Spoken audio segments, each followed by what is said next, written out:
Sorry. ఇలాంటి సారీలు నాకేం వద్దు. మరి దగ్గరకు వచ్చి హా, వచ్చి టైట్గా ఒక హగ్ ఇవ్వాలి.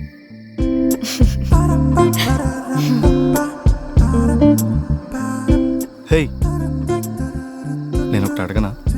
హా, నన్ను ఎలా గుర్తుపట్టావు? మీరు నన్ను 1 year నుంచి ఫాలో చేస్తున్నారేమో. నేను మిమ్మల్ని ఇంటర్మీడియట్ నుంచి ఫాలో చేస్తున్నా. ఇంటర్మీడియట్ నుంచా? అబ్బా, హా, ఎలా? స్టేట్ ఫస్ట్ అని పెద్ద హోర్డింగ్ పెట్టారుగా, ఏదో నా ఇన్ఫ్లుయెన్స్ యూజ్ చేసి అలా మీ డీటెయిల్స్ తెలుసుకున్నా. అప్పటి నుండి వేరే you went, I followed you. రాక్షసి.